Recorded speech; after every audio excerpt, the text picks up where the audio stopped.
Hi, and welcome to the X22 Report. My name is Dave, and this is episode 352, and today's date is April 28th, 2014, and the title of this episode is The Economic Recovery is Falling Apart. Be prepared for an event.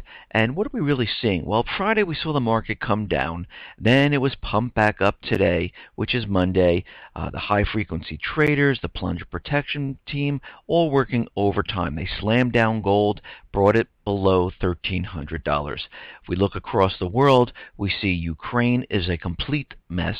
We see the Middle East a complete mess, and we can see in Central Africa it's a complete mess. Right now, Obama is on his Asian tour. He's doing his pivot to Asia, making sure that all the nations out there understand that the U.S. has their back if something should occur. And we can see that the United States, the central bankers, are continually provoking all the other nations like North Korea, China, Russia. They're trying to get them to do something. And we can see how this is all turning out. This whole entire scheme that they have going right now is to get the country into war to cover up this economic collapse, because what we're seeing right now is the economic recovery is completely failing. It is falling apart. They don't know what to do. Yes, they can pump it up for a little bit longer, and they'll do this through within the United States by having the free money enter the stock market, the free money enter the hedge funds and investment companies to pump up the real estate market, to pump up the stock market. But retail, they really can't do much of that. People spending, they really can't do much about that. And we are seeing this completely fall apart. We are heading into the spring, into the summer. They cannot blame the economy on the weather anymore. We're headed into warm weather. So this is the time period that it's going to start really falling apart. And real estate, yes, always has a bump in the spring and summer. They're going to try to bump this up as best they possibly can, and we can see that has already started. But let's get into the economic collapse news. What we're seeing, of course, in Europe right now, and especially Spain, France, Italy, Portugal, they are completely in a recession. I'm not even going to say recession anymore. They're in a depression at this point. They have double-digit unemployment. They have debt that is completely over and above their GDP or approaching their GDP. People are on the streets. People are hungry. People can't find work. The youth unemployment in most of these countries are anywhere between 30 and 60%. This is a depression at this time. And if we look at Spain right now, what are we seeing? We're seeing new mortgage loans down 33% from a year ago. So how are things getting better? Because when unemployment goes down, which we haven't seen in Europe, I'm not talking about the 0.1% and then it goes back up 0.2%. That's not really coming down. We're not seeing the countries producing more, manufacturing more. We don't see their debt coming down. And now we're seeing real estate is having a huge problem in these countries. That's because most of the people don't have work, and those who do are not making enough and not saving their money because they don't have those high-paying jobs. And right now, new mortgages for home purchases fell in February by 33% over the same month in 2013. This marks 46 months of declines, according to data released today by the National Statistics Institute. We're also seeing a huge housing bubble in Canada. Average Canadian home prices were 66% above U.S. prices during the first 3 months of this year. The Canadian, the UK, Spain, all in housing bubbles, including the United States and many other countries. We are seeing this occur the same way it happened in 2008, but this time it is much, much worse.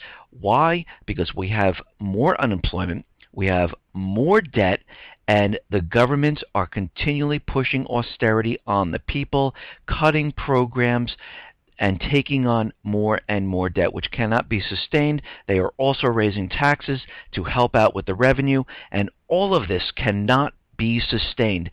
It will eventually come crashing down. Now, here in the United States, of course, they can manipulate, pump up numbers, and manufacture numbers at will. And we see this happen quite a bit. But what's very interesting, the Dallas Fed surged, the Dallas Fed manufacturing surged to 7-month high right now. But what's more interesting is that the job outlook tumbled to the lowest in 2014. And we're seeing that the expectation index for employment, it has dropped to the lowest since December of 2013. So we are definitely having a problem. And what they're seeing, what we're seeing here is that managers are not expecting to hire as the 6 months forward expectation for employees dropped to its lowest point since 2014. So we are having a huge, huge problem. We do not see jobs coming through to the private sector right now. They're not seeing this. Actually, what we're seeing is a lot of companies are starting to lay off at this point. They're starting to remove the employees that they have and scale back. And we're seeing this happen in UBS. We're seeing it happen in Barclays. We're seeing it happen in RBS. We're seeing it happen in Dell, in Sony. There's just Bank of America, Wells Fargo.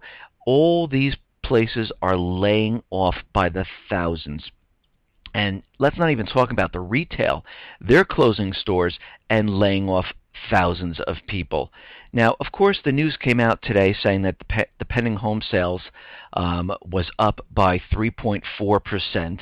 And everyone's like, oh my God, we're in a real estate recovery, patting themselves on the back. This is the little pop I was talking about. They're going to see a little pop during the spring and maybe going into the first part of the summer, because you have to remember they're giving, they went from 25% or 20% down to 5%, down to 3% down payments. Some places I've seen 100% financing. I saw signs when I was driving by developments, and we're also seeing that they are giving to subprime borrowers at this time. So we're repeating what happened back in 2006, 2007, leading to 2008. They're also doing adjustable rate mortgages. So we're going to see this little pop, because normally the spring and summer is when we do have the pop. And of course they're going to call it a recovery. It's almost like during the holiday season when everyone hires those part-time people and they say, oh my God, employment's so much better. Yeah, but this is temporary part-time work, and they use this to their advantage to say that employment is really getting better, and they never tell you that, oh yeah, it's only part-time, it's only temporary, all these jobs will be lost come the end of January. We're seeing the same thing here. This is a small little pop. And if we really look at the facts and the figures of what is going on here, they're saying that pending sales are up by 3.4% from February. But if we look at the broader picture here, pending sales are down 7.9% from a year ago. How could that be? More people have jobs, right? Because the unemployment came down to 6.7%. They're telling us that more people are working now, they should be saving more money, and they should be buying houses. But we're seeing that pending sales are down 7.9% from last year. Index 2.6% below 2001 level, and the actual new home sales are down 14.5%. So they can pat themselves on the back saying that we're in this housing recovery, that it's going to boom. I'm saying this is a small little pop. It's going to go absolutely nowhere. And as we go through the summer, it's going to continually decline, decline, decline. And they already know this, because we have to take into account what they've already done. They laid off tens of thousands of people in Wells Fargo, and this is in their mortgage departments, Wells Fargo, JP Morgan Chase, Citibank, Bank of America. They laid off all of these people because they realize the American people will not be taking out these mortgages. What else are we seeing? We're seeing major mortgage companies completely closing because the sales out there are not out there anymore, because the people do not have work. If they are working, they're not working at the high level, high salary jobs. They're at the lower level right now, and even some people are at the working part-time jobs, maybe 1-2 part-time jobs. We're also seeing that the Fed has not stopped pumping in billions of dollars into the banks to buy up their toxic real estate. They're also channeling money to Belgium to pick up the purchases of the Treasury bonds. So the taper is really not a taper. They're still doing what they've always been doing. They just manipulated of how people are seeing this money and where this money is actually traveling to take up the slack. And they're not mentioning that, of course. They're leaving that completely out so that everyone believes that the Fed says that, that they're tapering because we're in this recovery. But we see that this is really not what's happening. Now, what else are we seeing? Well, we're seeing consumer spending in the U.S. economy is on the decline. In 2013, consumer spending accounted for nearly 70% of GDP, meaning that for every $1 increase in GDP, 70 cents was associated with consumer spending. Since November, consumer spending for durable goods, goods that can last for a long time like TV or furniture, declined by 3.23%. Of 175 retailers tracked by FactSet, more than half of them have reported store sales in the fourth quarter of 2013 that were below market expectations. The first quarter of 2014, 20 of the major retailers have provided negative guidance regarding their sales, and only 9 have issued positive guidance. For the entire 2014 year, 31 retailers have issued negative guidance about their sales, and only 15 have issued positive guidance. But we have to look at this. What are the actual signs that we are in a decline? Well, back in 2011, store sales were at 2.9%. They grew at 2.9%. In 2012, they slowed down to 2.6%. In 2013, they dropped to 1.5%. This year, they said we're going to be around 0 or maybe in the negatives for retail sales growth. So what does that tell you? We are in a downward trend at this time. Stores are closing. People are getting laid off. Housing market is imploding. And you have to remember, new mortgage originations, refinancing are down by 66% and falling. In a couple reports ago, I showed each one of the banks. Each bank, their mortgage originations have been declining steadily since 2012. This should tell us that the American people are not buying these homes. We have the banks holding back and not letting the inventory, the full inventory on the market. Those people who cannot make payments on their house, they're not foreclosing on them. They are letting them live in these homes. They don't want it on their books. They don't want to know anything about them. And they're making it look like the inventory is very scarce in the market. And this also helps drive up the prices. But we're seeing prices come down right now. Now, Mohammed El-Iran, who left, I might have pronounced his name wrong there, who left investment firm PIMCO, said the economic consequences and a conflict with Russia could worsen if sanctions go from targeting individuals to targeting sectors and could tip Europe into a recession. Now, if we look at what's happening here, the United States isn't actually sanctioning Russia. They're just sanctioning a couple of companies and individuals because they're very nervous and they don't want to sanction Russia because they understand this will come back to Europe and to the United States and bring the economies down. And this is why they haven't been doing it. Now, Goldman Sachs, which this is very interesting here.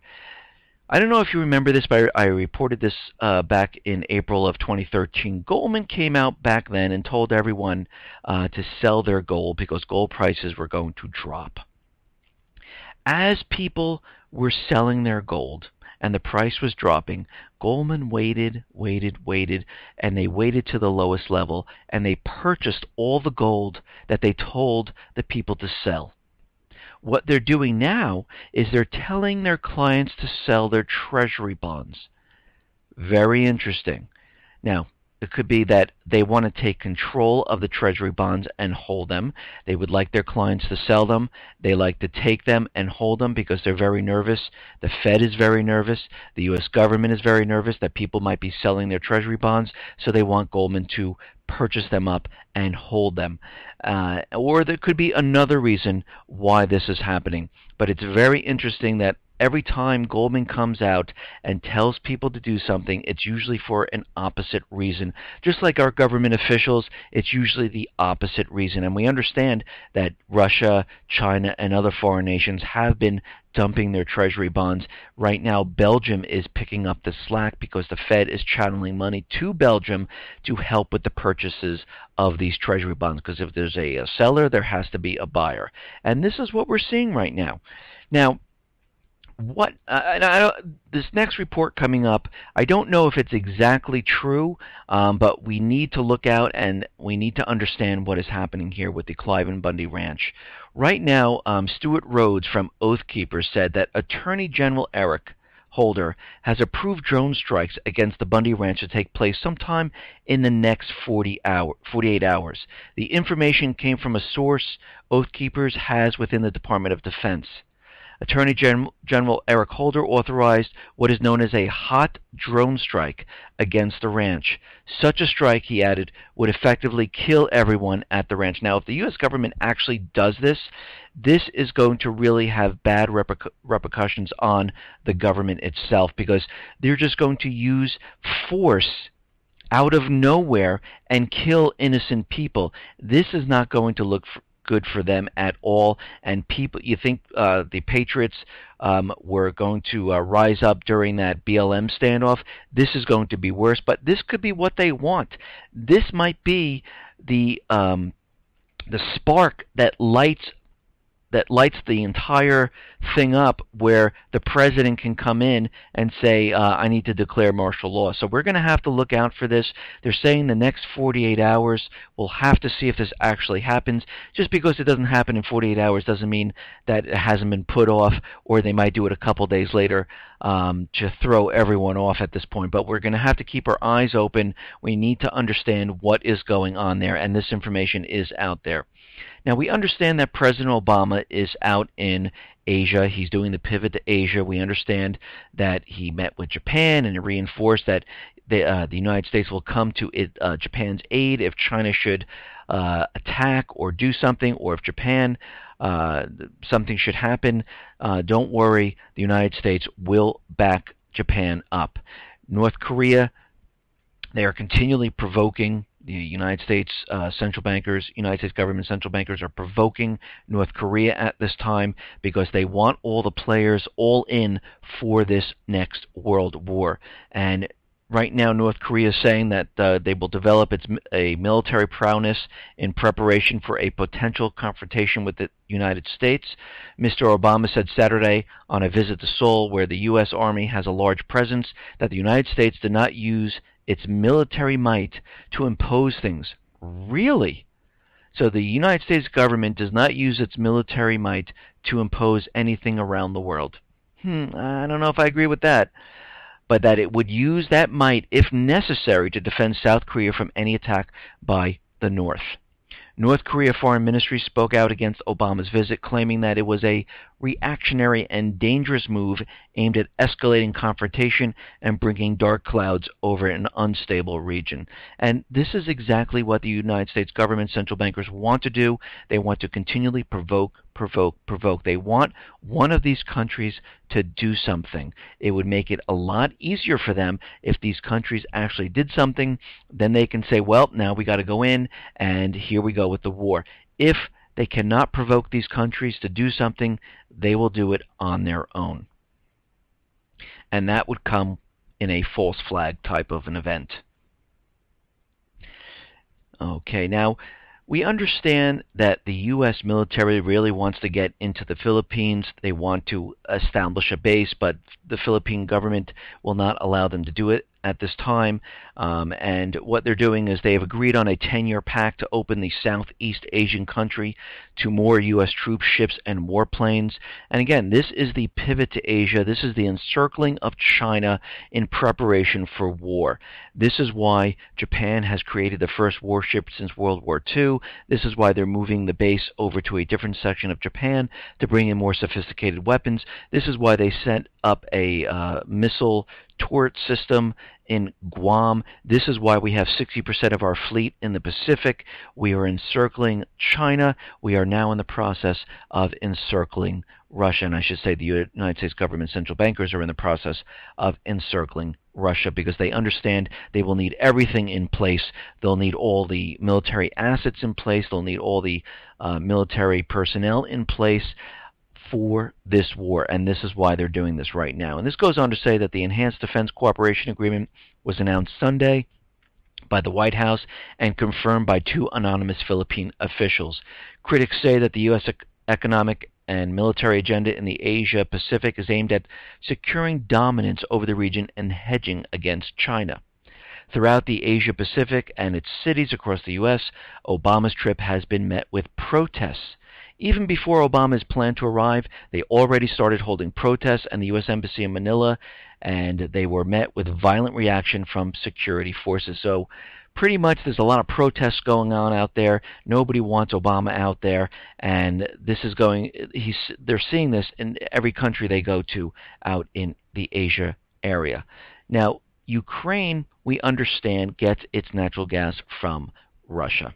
We understand they have a hefty bill with Russia, and right now Russia is no longer extending credit to Ukraine.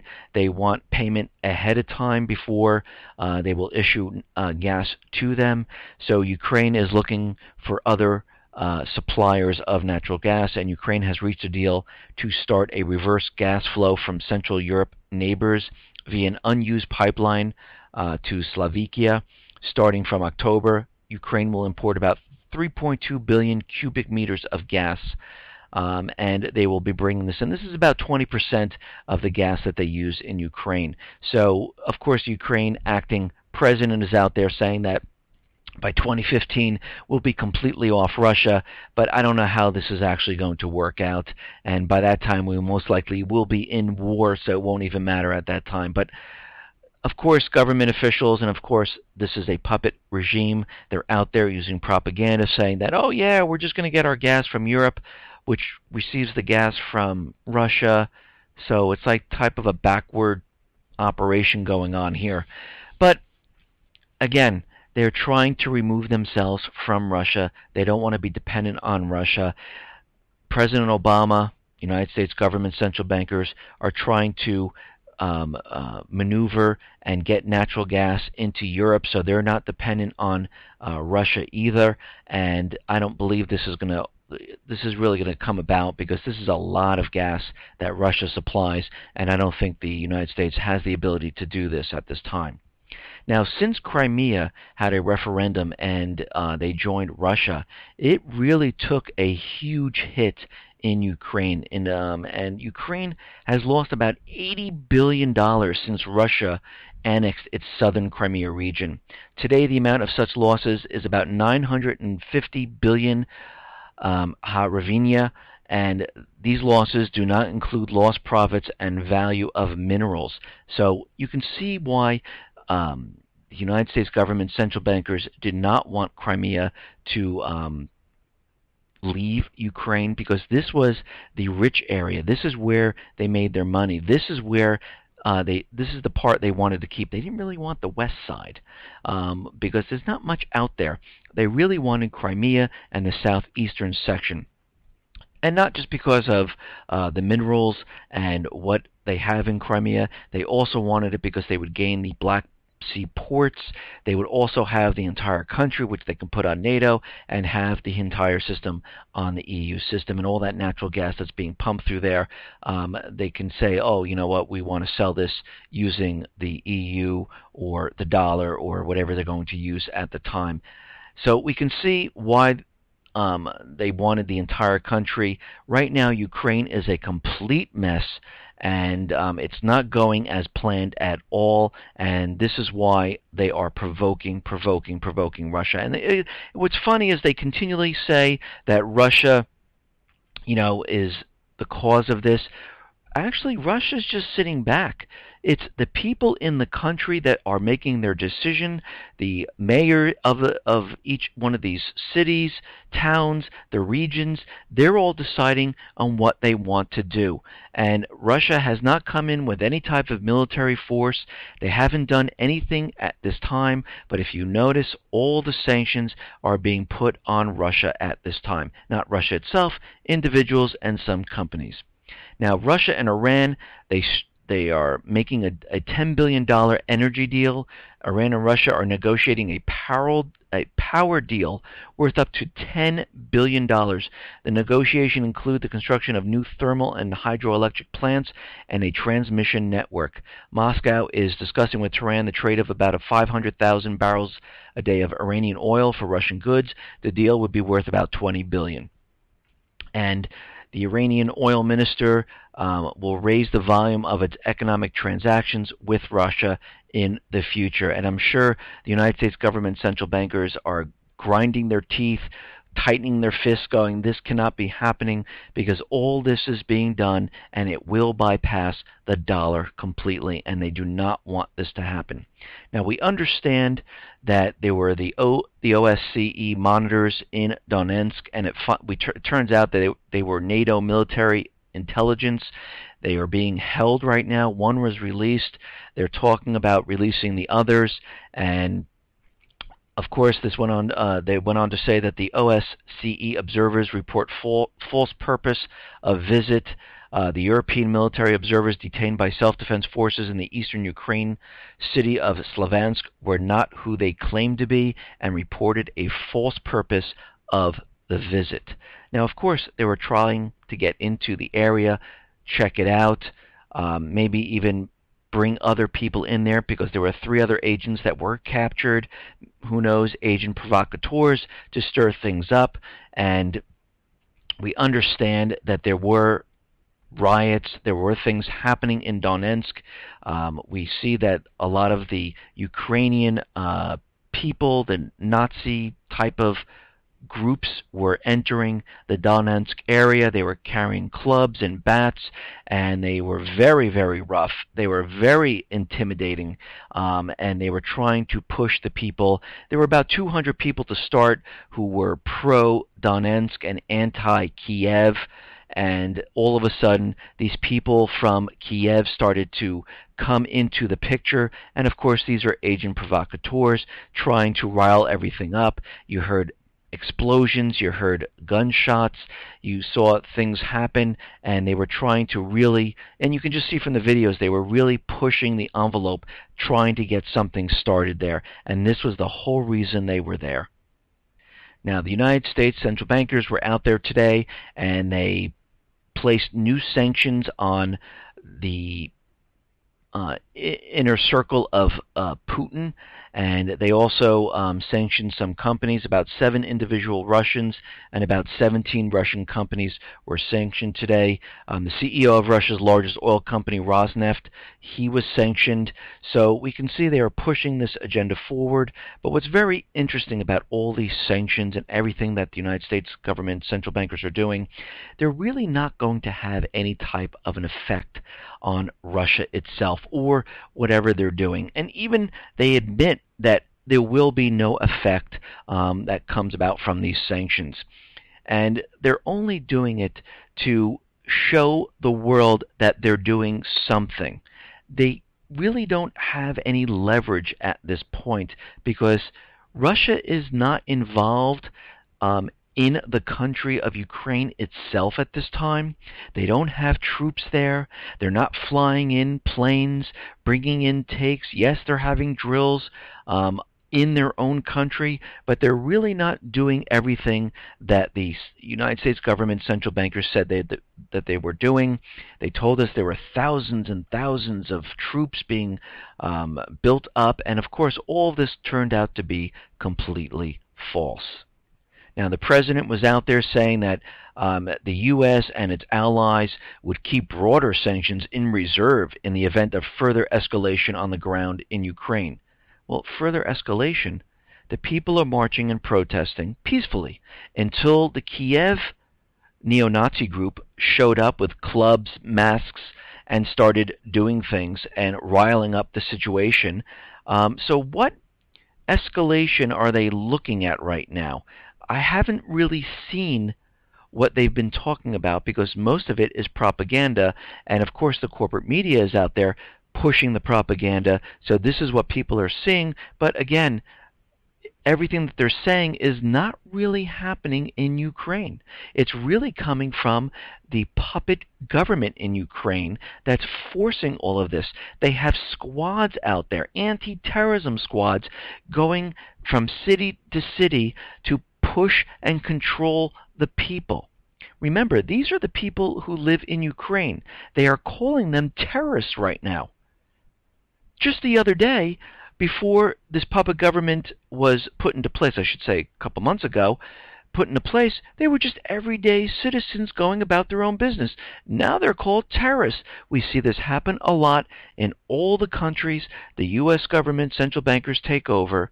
They always end up calling those people who are not going along with what they say terrorists. Actually, you can see that right here in the United States. If you speak out against or criticize the government at this point, all of a sudden, you are a domestic terrorist. So what's very interesting is they follow the same playbook. Those people at the Bundy Ranch who was standing up for the rights of a person who's saying you just cannot take this land, it's not yours to take, and we're not going to back down, all of a sudden, those people are no longer American citizens, they're domestic terrorists. The same thing's happening in the Middle East and Ukraine, in Central Africa. There is absolutely no difference whatsoever. Now, Donetsk is still going to have a referendum come May 11th, and the question to be asked in the referendum would be, do you approve of the Declaration of Independence of the People's Republic of Donetsk? That is the question they're going to have. We will see what happens on May 11th. We'll see if there's any type of false flag or something that will disrupt the referendum, which will be coming from Kiev, and we'll have to see if anything does occur. Now, Russia and China, they are going to have naval drills at this time and joint maneuvers.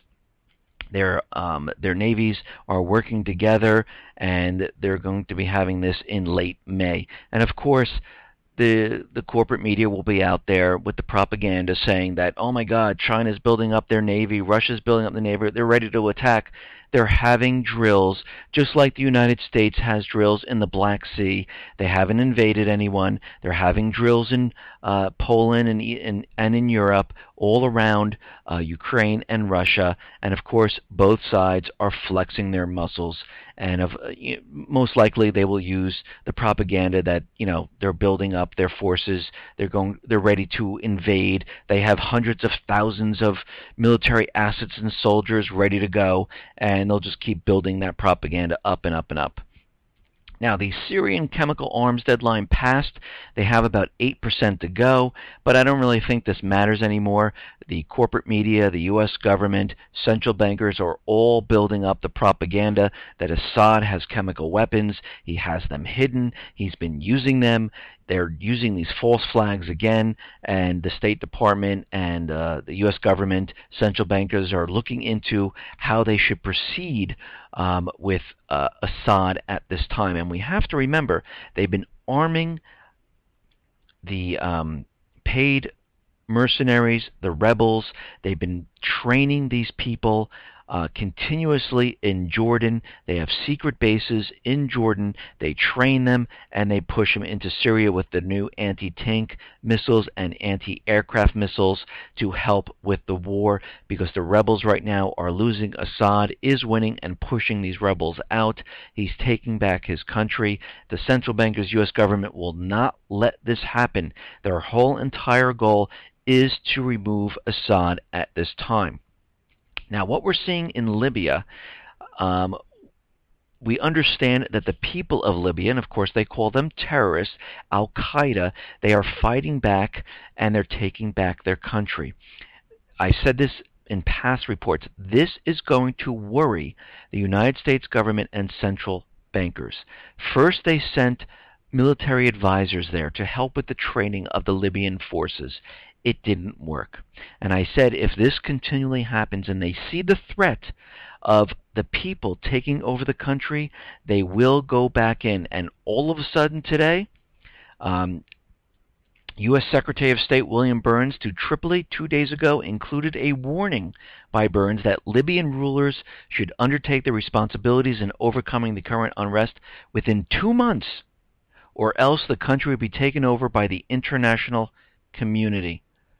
Political instability is not resolved within the next 2 months. U.S. President Barack Obama, in coordination with the European Union, will dispatch a special representative to take charge of the political transition in the country, and forces could be arriving. And you have to remember, the Libyan government called out to the international community saying, we need help. And I reported this a couple of reports back. When that call went out, that was the signal to say, okay, listen, they want our help. Now we can go in and help them. And this is what we're seeing happen. You will all of a sudden, if the Libyan government cannot take control, you will see forces arrive in Libya to take control, because the biggest worry is the people take over the country, they remove the central bank, and they sell the natural resources, not using the U.S. dollar, and they will not let this happen. Now, there are other bases that are helping train paid mercenaries to go into Syria. Qatar is training foreign-backed militants operating against the Syrian government. According to a French media report, the militants from the so-called Free Syrian Army, the Al-Qaeda-linked Al-Nusra Front, and other terrorist groups received training in the tiny Arab monarchy, which send them to Syria afterwards. The report further noted that the foreign-sponsored militants are equipped with weapons, including anti-tank missiles. So what they do is they train about 100 militants each month, and then they send them into Syria. So we have the bases in Jordan training thousands and thousands of paid mercenaries. We have Qatar training hundreds of people each month and sending them into Syria. So we can see how this is all coming together. Now, we understand that if the United States government, central bankers, cannot get this war started by provoking Russia, China, North Korea, Syria, Iran, they will take matters into their own hands. Right now, the United States government, DHS, are doing absolutely nothing to protect the country from an EMP or cyber attack or anything like that. And what's very interesting is that the states are looking at this saying, okay, we're not being protected, so we're going to pass legislation to tell the people to get prepared.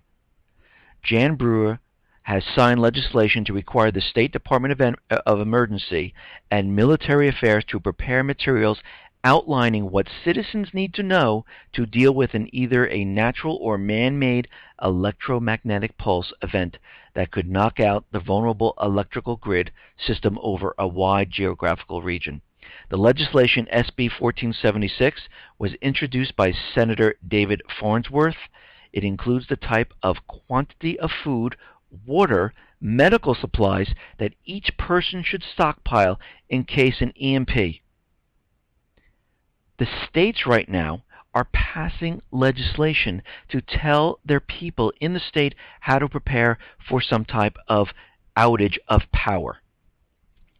This should tell everyone something. This is not the only state. Other states are joining in. Maine has joined in with this, and they're saying that the legislation really doesn't go into how they're going to harden the grid within the state, because they don't have the funds for this, because DHS, the U.S. government, are not giving them any funds because they really want the power to go out.